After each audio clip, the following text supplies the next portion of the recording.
Você já sabe como funciona. Eu vou comentando daqui, vocês vão comentando daí também. Então vambora, vamos lá. Daniel Gontijo, Chileno Gomes, podcast Inteligência Limitada, Vilela, debate, vambora então, vai. Ok. Alguém quer começar ou eu escolho? À vontade. Então vou sempre pelo mais velho aqui, que já veio aqui mais tempo. Daniel, comece contigo. Uma pergunta pode ser direcionada a alguém ou direcionada ao outro lado. Eles escolhem quem responde ou tem 5 minutos para os dois responderem. Tá bom. Vamos lá. Bom, eu acho que para início de conversa a gente tem que concordar com os termos, as definições básicas, porque não adianta a gente discutir sobre a existência de Deus se o conceito de Deus é diferente para mim, para o chileno, para o Guilherme, para o Israel. A gente vai falar sobre o Deus teísta, o Deus cristão, que é um Deus pessoal, que pensa, que nos ama, que é todo-poderoso, onisciente e assim por diante. Certo? Vou partir dessa ideia básica. Essa é a premissa, né? Então, beleza. Por quê? Porque às vezes a gente tem concepções diferentes e a gente se perde no caminho. A minha pergunta, é importante eu esclarecer isso, porque diante da ideia de que Deus é sumamente bom, nos ama, ele teria então um interesse em estabelecer um contato conosco, em ter essa janela para uma interação, para que a gente não só acredite nele, mas tenha uma relação íntima, uma relação pessoal com ele. Essa premissa acaba encontrando dificuldades quando a gente olha para a realidade e constata que o ateísmo tem crescido, mesmo que gradativamente, ao longo do tempo. Aqui no Brasil, a gente tem dados mostrando que a proporção de pessoas não religiosas vem crescendo muito. Por exemplo, na década de 60 era 0,8%. Agora, em 2010, 8% de pessoas não religiosas. Não que todas sejam ateias, mas a gente vem assistindo a essa secularização da sociedade. E quando a gente pensa no Deus cristão em particular, a gente tem 20% da população mundial sendo cristã.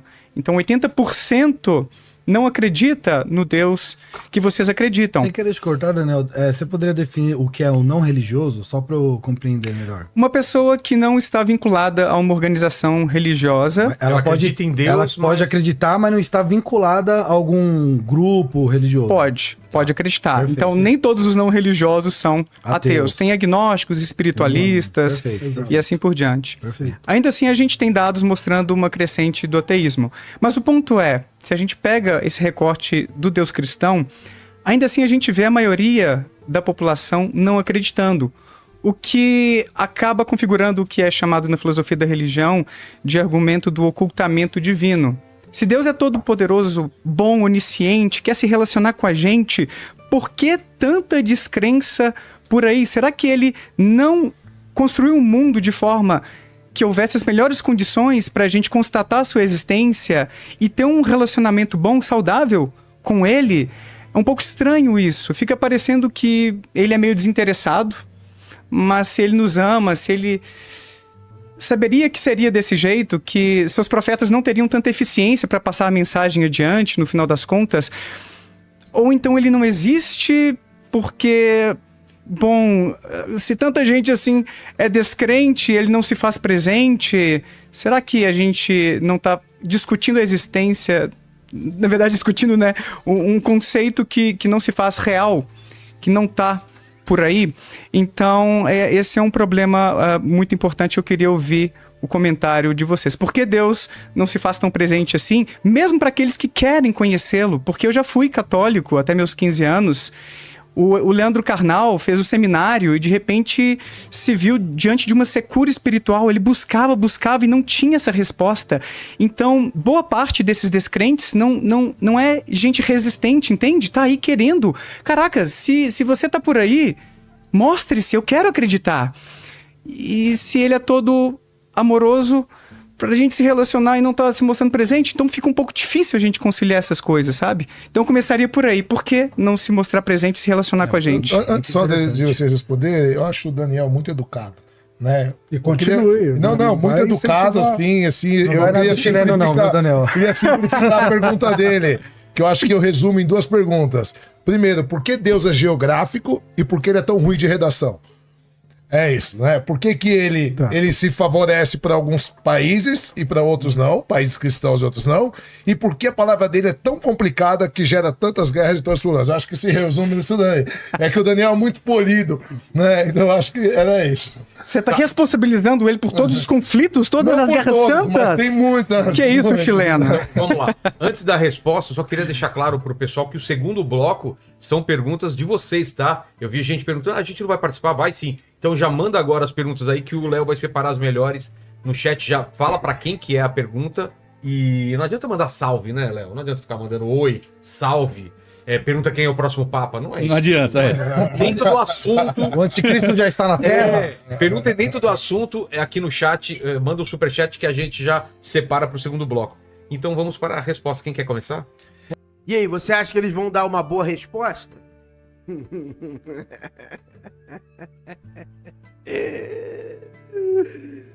Você vai virar ateu, cara. Eu tô te falando, você vai virar ateu. Você vai virar ateu. Eu saberia responder isso aí de boa. Na tranquilidade, sem subterfúgio, sem fuga, sem nada. Entendeu? Mas, por causa de um certo viés, vai dar ruim isso aqui, hein? Isso aqui vai dar ruim, vai dar ruim. Ou como diz no bom carioquês, vai dar ruim. Ah, meu mestre, né? Vai lá, Gui. Ah, é? Obrigado, muito obrigado. Abaixo de Jesus, lógico. Então, o Daniel é o chileno mais desta forma aí, né? Isso. Mas continue assim, Daniel. Tem outros adjetivos que nós devemos também colocar em Deus, que ele é soberano. E dentro dessa soberania, é claro, nas escrituras, pelo menos se alguém quiser inquiri-lo, ou alguém que sabe, mas o Deus bíblico, ele também é um Deus trino, isto é, ele é Pai, Filho e Espírito Santo.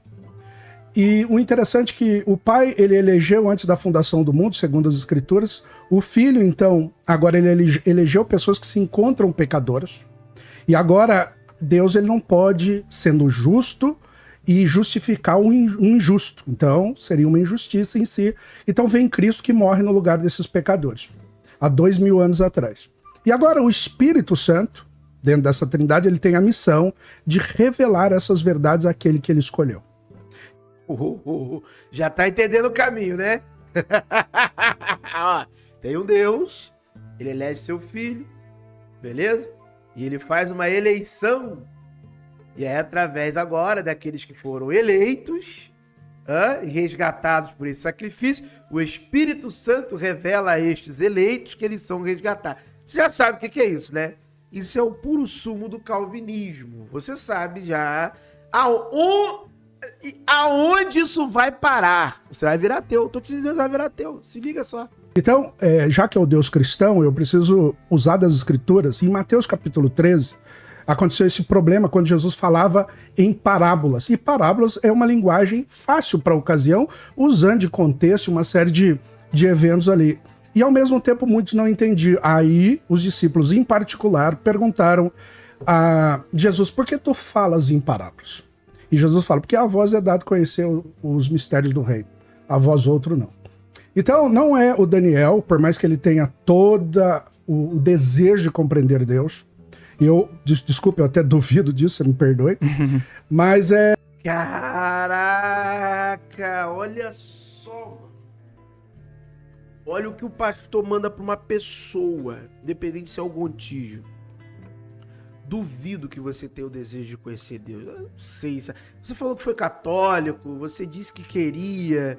Você deu exemplos aí do Leandro Carnal, historiador, mas pesquisador da história da filosofia. Mas eu desconfio, eu duvido que você, Daniel Gontijo, tenha o desejo real e verdadeiro de querer conhecer Deus. Eu duvido disso. Caraca, mano. No auge da arrogância. Caraca, você falar assim pra uma pessoa, cara, que você não conhece. Eu não sei se você tem visão de raio-x. Você lê mente, você lê pensamentos, você conhece o que está registrado nas emoções, na memória dessa pessoa, do relacionamento dela com a religião, no desejo dela de encontrar algo, uma resposta, e você tem esse poder máximo e você fala, pelo que eu vejo aqui da minha telepatia, você nunca quis encontrar Deus de verdade. Meu amigo, eu duvido que você tenha esse desejo de fato, essa vontade de fato. Caramba, mano. Eu vejo dessa forma. Eu vejo dessa forma. Pra mim, o que ele quis dizer foi isso. Minha opinião do que ele quis dizer. Você tá duvidando, você duvida que a outra pessoa teve um desejo genuíno de querer conhecer Deus? Duvido. Sei não, hein? Acho que não é bem isso, não. Rapaz. Eita, rapaz. Vamos lá.